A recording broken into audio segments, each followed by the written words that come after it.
Settle down, Joe. It's June 29th. I need answers now, Windy. I need answers now. The Eastern Conference is definitely in some level of flux. We see the Celtics considering, taking their team a little bit apart. We see the Hornets making 2 deals where they traded 2 of their core players away. Giannis is definitely an impact player, but I'm not sure the Heat are going to be in position to really compete for the East. At least I can't say that yet. So Toronto definitely sees a lane here. I mean, even Philly is, facing serious luxury tax implications. I'm not sure they're going to re-sign their few key free agents. So, we're not seeing a lot of pressing.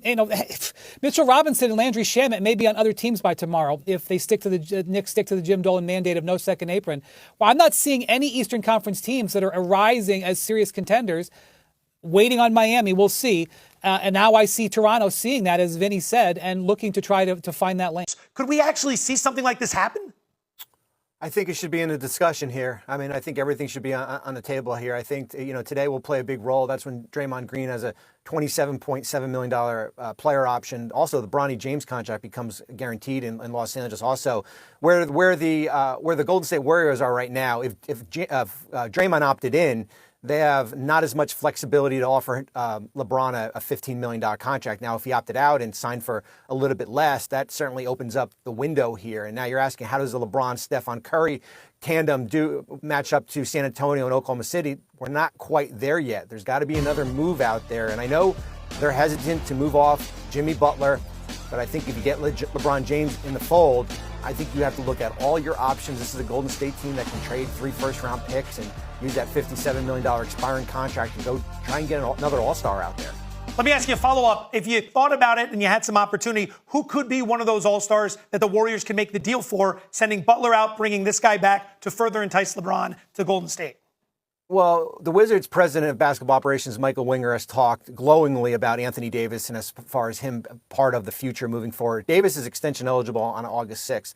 But if I'm Mike Dunleavy Jr. in that Warrior front office, I'm putting a phone call in to see if Davis is available in trade discussions. The Warriors are an option. The Cavaliers, as Tim McMahon says, are an option. Do you see either one of those as better than the other, or is there a potential other team in there? I think Miami is a potential third team. When you think about all the lessons that LeBron learned through his career, his most fruitful, the best version of LeBron was with the Miami Heat, Eric Spoelstra and Pat Riley.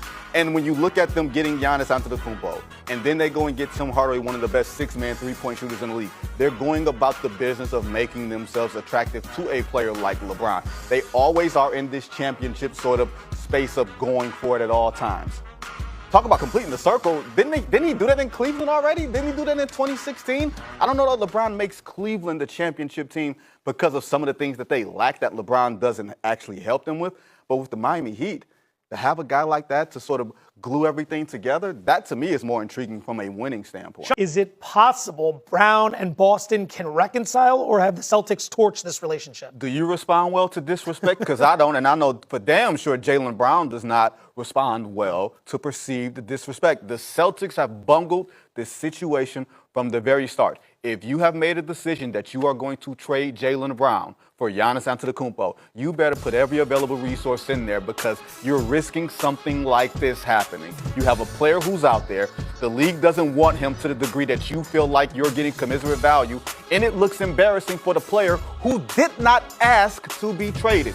Usually when players are dangled out there like this, it's because the player says, I don't want to be here, I don't want to resign. That has not been the case. If they're tired of Jaylen Brown or whatever it is, that's fine. That's their business. But leaving him out there like this when he's put so much equity into this team and into this franchise is disrespectful and embarrassing. Who catches your eye? I think Kyler Murray to the Vikings might be the most underrated move in the entire league, guys. When you consider what they looked like 2 years ago, Kevin O'Connell's going to scheme up layups basically like no other coach other than Sean McVay and Kyle Shanahan. Okay, he comes from that tree. He knows how it works. And so now you have Kyler Murray who's going to expand the scheme with his legs, being able to manipulate the defense a little bit. J.J. McCarthy couldn't have done any of the easy stuff last year in Minnesota.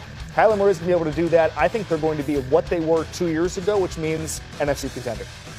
Thoughts on Kyler Murray? I mean, like, again, based on what we saw 2 years ago, functional quarterback play for this team. That's the key word. Functional quarterback play. Basic competence. Could be good enough because that defense inside that building always plays well with that crowd. They won 9 games last year, and they were terrible at the quarterback position. Love the move and the addition of Kyler Murray. The thing that scares me, or I won't say scares me, when you have 2 quarterbacks competing and they're both sharing #1 reps, you eventually need to find that guy so he can be comfortable within that offense. Kyler Murray work on the connection with Justin Jefferson, but very much to what you said, in the NFC, especially in that division, Minnesota might be the best team if Kyler Murray can regain that form, and there's a ton of potential for him to do that. I think Kyler Murray is going to start getting #1 reps by himself Pretty on soon. about July 28th. If they start practicing on the 27th, we'll say the 28th. Non-binding. It's not July. That will. I'll send that. Call that one in. That's fine. Kawhi Leonard. Wendy, what's the latest with the Clippers superstar?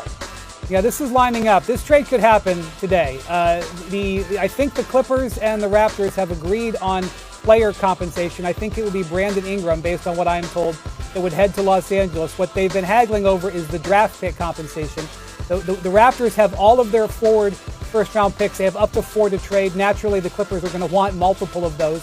Let's see if they can get this worked out. The key part of this is that the Raptors are willing to offer Leonard an extension, and Leonard is willing to sign in Toronto. Those are 2 big check marks that happen. What's interesting is that despite him coming off a brilliant season, the Clippers, I am told, are not willing to offer Kawhi Leonard an extension right now of any sort. There's not one on the table. He's not rejecting one to go with another, and that is what is forcing this. One other thing I'll say, Joe, the Clippers made a series of moves yesterday. They cleared about $25 million in salary cap space. Ingram for Kawhi Leonard could clear another $10 million in salary cap space. If they wanted to, they could become a free agent player on some level, the Clippers, if they execute this trade. If. It doesn't necessarily guarantee, but that's something to keep an eye on as a fallout if this happens. That connection between the Warriors and Anthony Davis, it smelled a little funky to you to begin with. Why was that?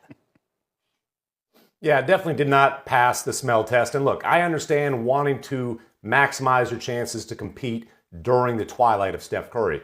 But a trade for AD, that's going beyond the twilight because, look, number one, you're probably giving up some kind of draft compensation that would be beyond Steph. But more than anything, why does AD want to be traded? Because the Wizards are saying, hey, wait, we don't want to give you an extension right now.